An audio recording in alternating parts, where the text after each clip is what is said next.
y a les leaders du bloc. Au niveau de l'Est, c'est l'URSS. Au niveau de l'Ouest, ce sont les États-Unis. Il y a également des organisations militaires mises en place. Au niveau de l'Est, c'est le pacte de Varsovie, constitué de plusieurs troupes et sous le commandement de l'URSS. Il y a également d'autres organisations, surtout au niveau du bloc de l'Ouest. On a l'organisation la plus influente sur le plan militaire, c'est l'OTAN, l'Organisation des traités de l'Atlantique Nord. Et en plus de l'OTAN, il y a également d'autres organisations qui accompagnent les initiatives du bloc de l'Ouest, surtout sur le volet militaire. On a l'ANZUS, Australie, Nouvelle-Zélande, États-Unis.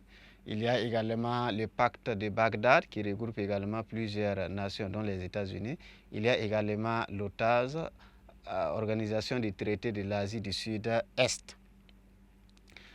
Il y a également des instruments économiques qui sont mis en place pour pouvoir coordonner l'économie des États, soit communistes ou capitalistes. Au niveau des États communistes, l'organisation ou l'instrument économique mis en place, c'est le CAIM, Conseil d'aide économique mutuelle.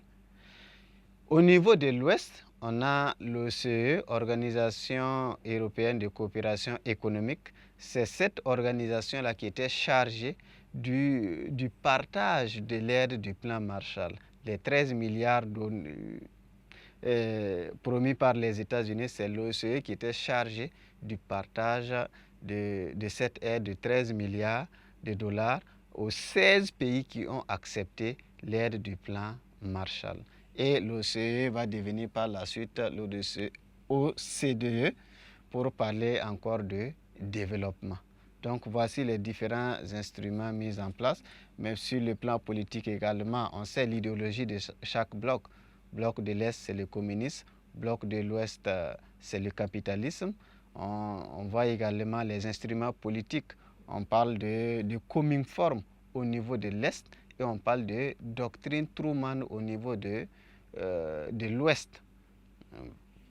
Donc après les réponses apportées à cette question, la troisième question nous demande de donner les 2 conséquences de la première crise de Berlin.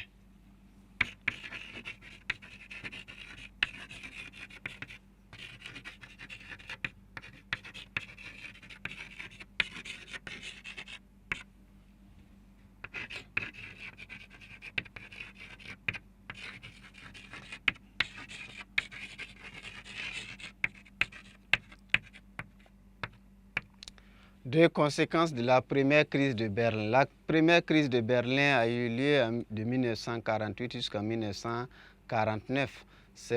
On peut l'appeler aussi le blocus de Berlin. Et cette crise qui est liée à la gestion de l'Allemagne après la Seconde Guerre mondiale a entraîné de nombreuses conséquences.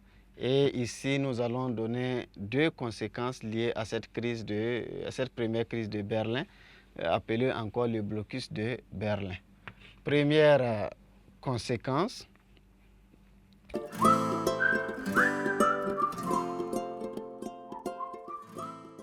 c'est la naissance des 2 Allemagnes.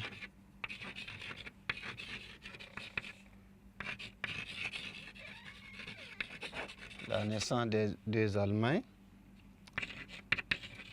à savoir la RFA et la RDA. La RFA, c'est la République fédérale d'Allemagne d'obédience capitaliste et la RDA, c'est la République démocratique d'Allemagne d'obédience communiste. Le camp capitaliste a mis en place la RFA avec comme capitale Berlin-Ouest et le camp communiste a mis en place la RDA avec pour capitale Berlin-Est. Après la naissance des 2 Allemagnes, nous pouvons parler de la victoire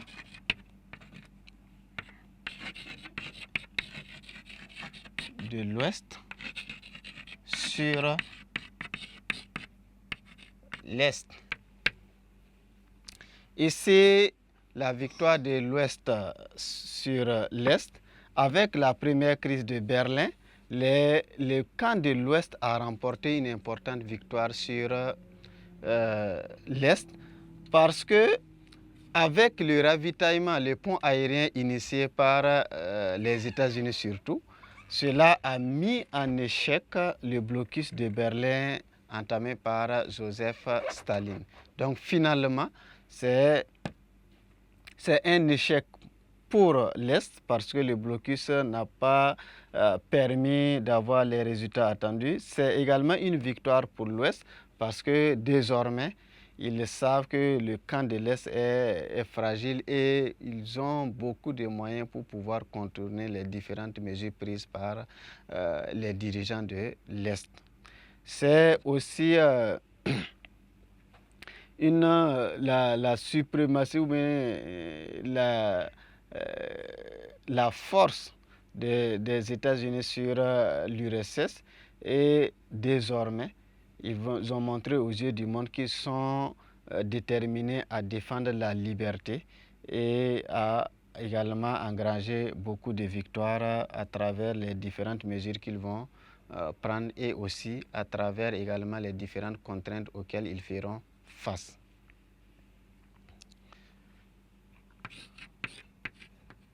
Après la réponse à cette troisième question, la quatrième question va nous permettre de donner deux manifestations de la détente. La détente, c'est la période qui succède à la coexistence pacifique, puisqu'on a connu la coexistence pacifique de 1953 jusqu'à 1962, juste après la crise des fusées de Cuba.